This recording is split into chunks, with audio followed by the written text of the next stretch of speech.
got the spooky black background. And don't laugh.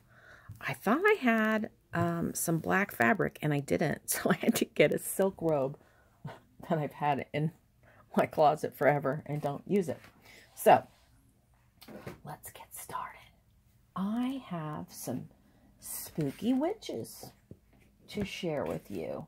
And this is a digi I picked up a long time ago and never colored her until now. So 32 seconds in, here she is. And I used some papers I picked up at Michael's several years ago. I made a mini album out of these papers. I don't remember what it's called. I cut them up and threw away the package. So it was a 12 by 12 package. But I colored these images while I was out camping. And I did not color the background because I didn't want to use all my, that much Copic markers. So what I did was I took my Tim Holtz Distress Oxides and used that with a dauber.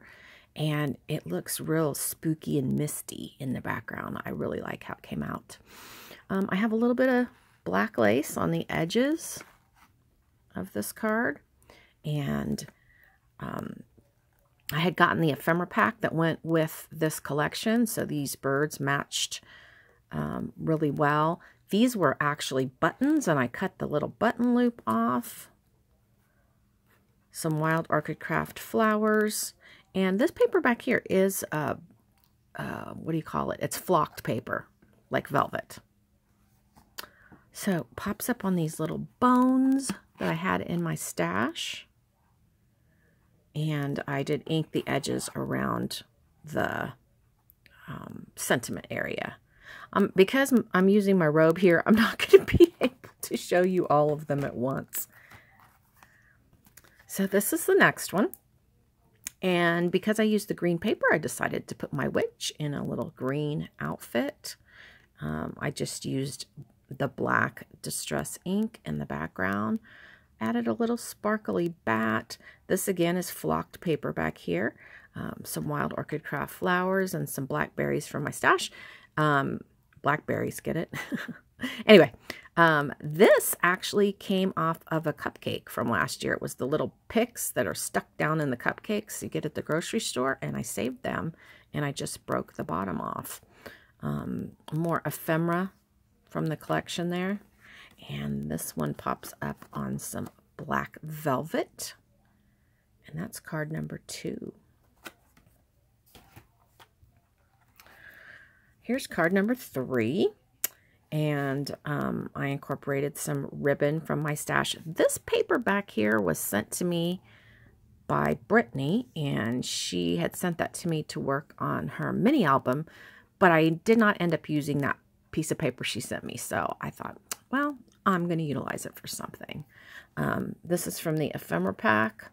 I've got a couple of fabric flowers, and I stuck these little skulls inside them. I added the berries, and then I had this little castle in my stash, and I tucked it in there in the flowers. So the word scary I had in my stash. I have a little bit of lace on the sides here, and this one pops up on black velvet as well, and that's card number 3. All right, the last card in this set is, I used the same image in all of them. Like I said, I was really into coloring while I was on my camping trip. I did use the web on the sides of the card this time. And this is another paper, the purple one with the diamonds, sent to me by Brittany. And I loved it. I love these two. They just didn't quite go with that album that I had made last year with the skull on the front. Had this in my stash. My little flowers and berries, and I added some orange flowers on that one. And this one pops up on pearls. And that's card number 4. So there you go. Let me see if I can get a few of them in the shot. And you can tell me kind of which color scheme that you liked. I have one more.